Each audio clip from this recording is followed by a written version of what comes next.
All right, we are back once again. How's everyone doing tonight? This is the Thick Boys Fight Club. I'm Nick Rocking and Westerveld. rolling, baby. And I'm Ty Stewart. All right, guys. Tonight we're going to be breaking down UFC Fight Night Eye versus Calvillo. And we Yep. also got a little news for you guys. We'll start with the news first, as always. We'll kind of break it down here. First off, I had for you guys here looking at what was said today and what not. Of course, my website completely just went down, but that's okay. I found this interesting. Did you see Dana White today came out and basically put Conor McGregor on blast and basically was like, it's funny that Conor McGregor is out saying he's retiring, he's fed up, yet he was the one who himself said, I'll fight when Ferguson or Khabib backs out of this fight, which I do remember him saying this months ago. Dana White said he went to him first, and then all of a sudden, oh, I'm not just a replacement fighter. Right. I did see that. Yeah. That I if was it's, kind of like, wow. Which, yeah, I know it's kind of hard, right? but You like, is it but at the same true? time, it's like for Conor McGregor, there's so much more at risk for him every single time he fights. He's Oh, basically risking his net worth every time he fights because he is the 100%. biggest draw. Right. Yeah, it makes total sense. I'm not saying it's not. It's just kind of funny that he did do that, obviously. Yeah. You know what I think of Conor McGregor? I'll talk, man. That's Oh, just me. yeah, I'll talk. I'll talk. Also, here I thought was interesting too that I liked. Nate Diaz rips on Kamaru Usman. Did you see that? Yes, I did. Saying real fighters, they're not real fighters because they won't stand up to get paid more. They just Yeah. accepted it. Well, he said this is what's wrong with people claiming they're fighters settling for less because they know they're not worth shit. Huh. I got a good laugh out of that for sure. I did as well. I like that. Nate always keeping it fresh. Yeah, he's a draw for a reason, man. He gets under Very people's skin. true. Very true. Also today, Joe Rogan finally did come out and say something. He did say that, he feels that fighters deserve incredibly generous pay, but also sees the UFC side of this whole thing. So, like we were talking about last episode, this is a weird thing to go back and forth on. Kind of gave you guys our opinion on it. But, Yep. there's a lot of people that don't, as I found out today getting into it with someone over our Instagram page today. It was kind of funny. But, A couple people now. Yeah, couple I saw people, some yeah. some new ones Yeah. came up. So we'll see how Some that not so goes. nice things were said. Oh, no. I'll have to go look after this thing. Uh, All right. And then last but not least, guys, super stoked. We finally have a full fight card for UFC 251. Run it down for you guys real quick. We got Kamaru Usman is going to fight Gilbert Burns for the welterweight title. We got Alexander Volkanovski. Volkanovski versus Max Holloway for the featherweight title, and Jose Aldo and Peter Yan are going to fight for the vacant bantamweight title. That will be a great one too. Right, and also Rose Namajunas will fight. Jessica Andrade for the women's Yep. strawweight. Sure, this for the division. Yeah, we got that. Paige Van Zant is also going to be fighting on that card versus Amanda Ribas. Going to That's probably right. be Yep. her last fight in the UFC, I would kind of speculate, but we'll see what happens with that whole thing. Also, Yeah, another that one is to a be interesting. stacked fight card for Yeah, sure. I'm assuming this is going to be the main event for the prelims. Frankie Edwards is going to be on the card versus Pedro Munoz. So that would be pretty cool. We also have a location too. We found out this will be the first fight card on the island, which is an island off of Abu Dhabi called Yaz Island. So yeah. Yes. So there we go. Let's jump right into it. UFC Fight Night. First one that we have here is going to be Jordan Espinoza, 14-7, coming at 30 years old in the flyweight division versus Mark De La Rosa, 11-4, 25 years old. Now, the interesting fact is Jordan is on a 2-fight losing streak, while Mark De La Rosa is on a 3-fight losing streak. Obviously, Correct. this is going to be a make-or-break moment for either one of these fighters.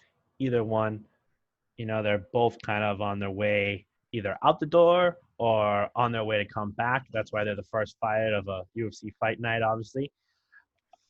What do you got? I'm interested to see. For me, I'm picking Mark De La Rosa to win this fight. Oh shit! Okay, all right. Yeah, Okay. yeah.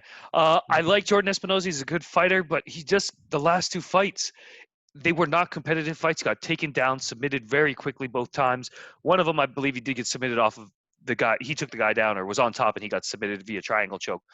But that's exactly what falls into Mark De La Rosa's game. He likes to take people down, work from the top, and work for submissions. He has 6 actual submission wins. He's a Brazilian Jiu-Jitsu black belt. He does have some solid boxing as well. I think, honestly, just seeing how Jordan Espinosa's already lost, he's just going to follow the game plan that's already been put in front of him. Yeah, I'm on the same exact page. Not only that, guys, I'm going with this for my pick of the night. Honestly, I'm going with Mark De La Rosa. Also, I'm going to throw in another little sidekick for you guys. I also think he's going to win by submission. Looking at how, I'm sorry, the other fighter's name. His name is Jordan Espinosa. Yeah, Jordan Espinosa seems to lose by submission a lot. If you go down and look at his record, and Mark De La Rosa, I think he can win it by submission on this one. That's what I got. I'll tell you, I was a little hesitant on this at first because I went, as I've been doing lately, I go through all my picks. And I don't look at any betting lines at all because I don't want that to influence my decision. When I went through this and afterwards, when I saw plus 132 is what I saw at the time, I was like, oh God. But yeah. Let's see what Bovada has it at now. What's the current line? Mark De La Rosa is plus 130. Okay, so there we go. So still plus 130. Yeah, I like that pick all day long, and it's a little opportunity to make some money right there, for sure. Yep. Both of us are picking the underdog on that. There we go. I'm with Nick. I really like that, because even with the last 3 losses for Mark De La Rosa, 2 of them were competitive fights, decision losses, and then he did get knocked out in his most recent bouting. But again, still, he was a lot more competitive than Jordan was in his last 2, for sure. For sure. All right.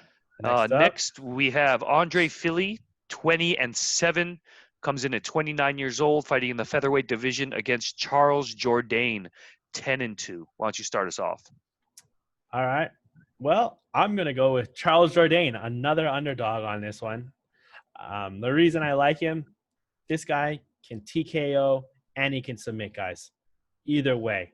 He just won coming off a big fight versus Toho Choi. I know that guy hasn't quite been the same since he fought Swanson because that was an epic battle, but we can't take that away from him. That guy's still a bad motherfucker for sure. That's where 100%. I got. I'm actually going to go against Nick on this one. I think Andre Fili's going to take it. What I'd like about this fight, this is going to be my pick for the fight of the night. They have 2 very similar styles. Both of them like to stand and bang. They both use their range really well, have great kicks. The only difference is Fili is definitely the more veteran, been more battle tested. Sure. I can see Charles winning this fight. Don't get me wrong. It is a fight that he can win because Andre Fili's chin, for me, is very questionable. But I am going to take the more savvy veteran in this one. I feel like he'll be able to pick him apart, and he actually has really good takedowns. And Charles Jourdain does seem to struggle a little bit off of his back. And if Fili's smart, he's going to take him down, work him from the top, and get that unanimous decision win. Is the way I see it going. Yeah, no, these were hard ones to pick. I'm gonna just put that out there. This was a hard card, but I did like that. And then after when I saw he was the underdog again, I was like, oh man.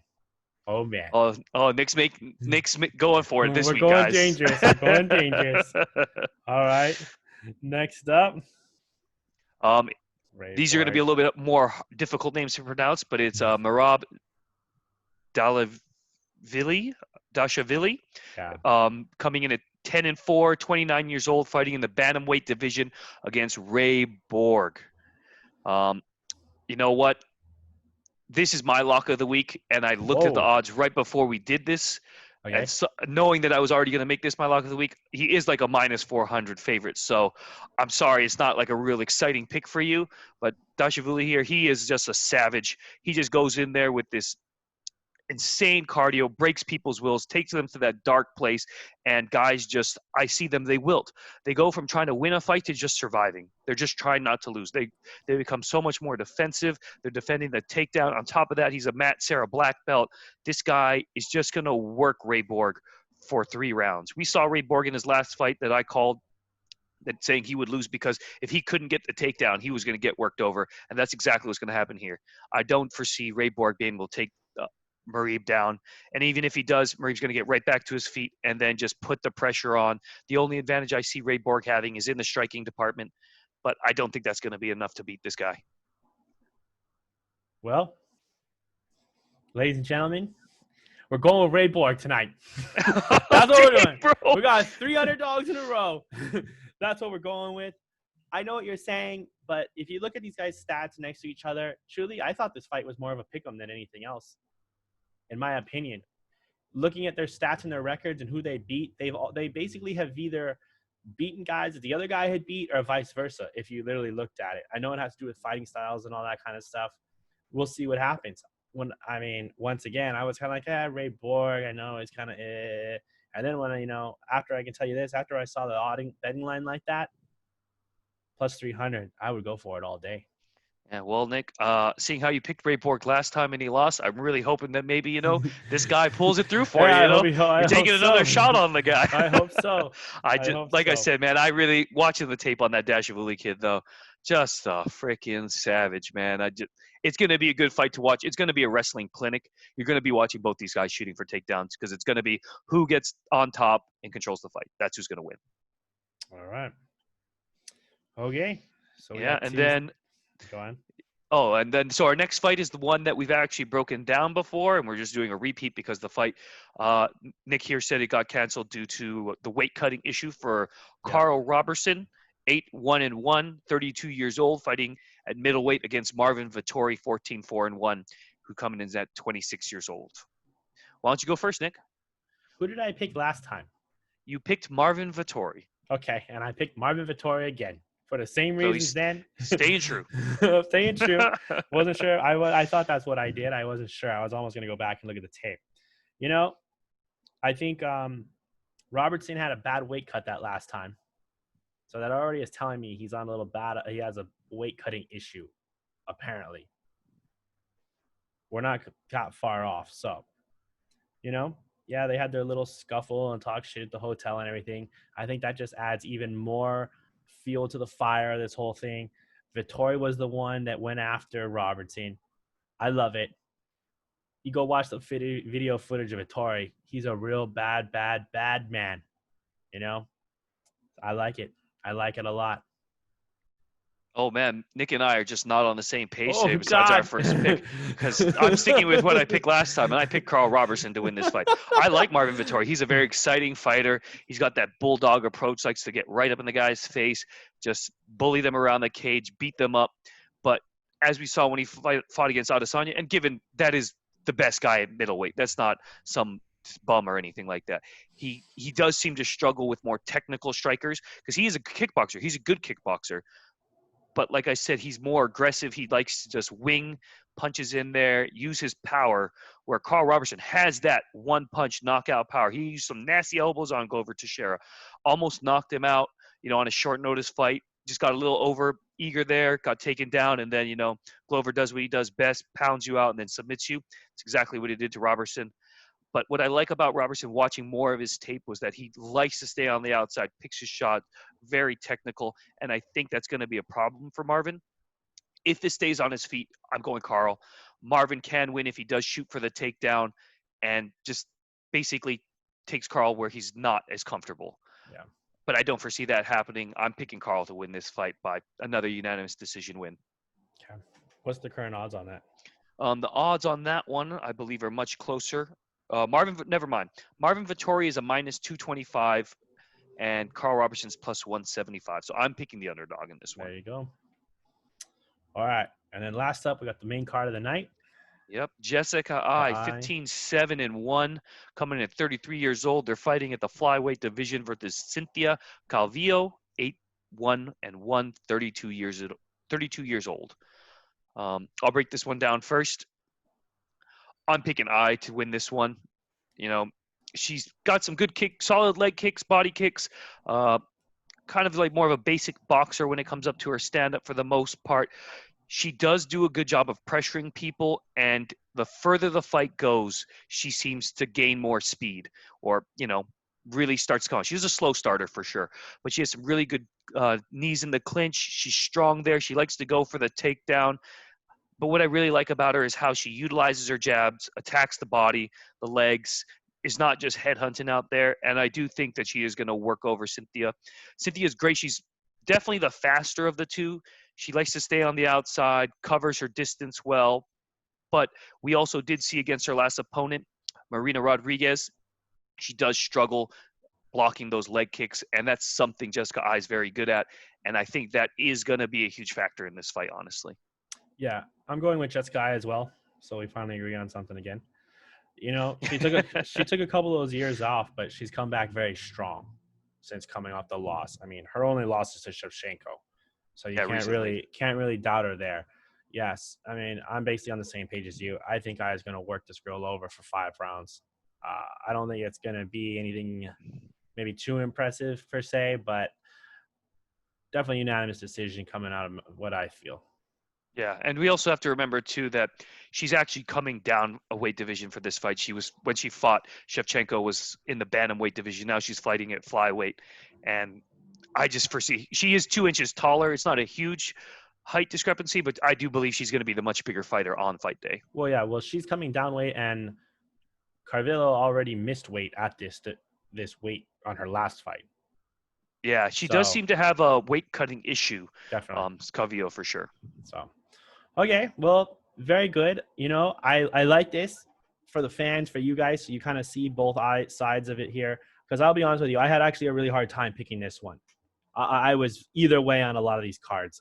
You know, I was like, and then I really freaked out when I went after I did pick and saw that I picked mostly underdogs. So, you know, Hey, but it's a good thing, because like sometimes like it all happens to all of us when we look at the odds. You know, we start picking for what the money is, and then making decisions on, well, this guy's such a favorite, I shouldn't pick against him. You know. Yeah. So for sure. So I like that a lot. We'll see what happens. You and I are, I know, 2 fights.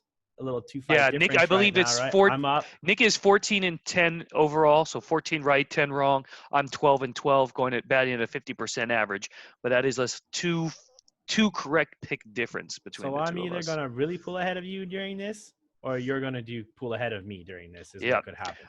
Exactly. Nick took a lot of big chances this week. You know, he's picked a lot of underdogs, but a lot of those guys, you know, these are all very competitive matchups for the most part. Like Nick said, they're very difficult fights. The only one that really, to me, was my lock of the week is the most lopsided one, but Nick sees it differently. Nick thinks Ray Borg is going to pull it off, but, you know, it's going to be a great fight night. Yeah. Very good. Okay, guys. Well, we will be back with you guys probably Saturday night, I would assume. I'm not really planning on anything crazy. Yeah, I don't think I got anything planned. So hopefully we can crank out an episode for you guys Saturday night of the recap, or if not, of course, on Sunday for sure. And then we'll be back with you guys the following week for another fight night coming the next Sunday. Yeah, we got busy weeks coming up ahead for sure. Yeah, we have really busy weeks. And then obviously once we do finally hit this UFC 251, we're going to have really busy weeks because we have 3 fights in a week again. So that will be fun. Oof. So very good, guys. Thank you very much for listening once again. Please subscribe to us on Instagram, YouTube, all the above. Remember, hit the like, subscribe button. Remember, always talk about Thick Boy Fight Club, even if nobody wants to listen to you. Exactly. That's the rules, man. That's what I did on Instagram all day today. All right, guys. Thank you so much. Thank you for listening. We'll be back with you guys here shortly.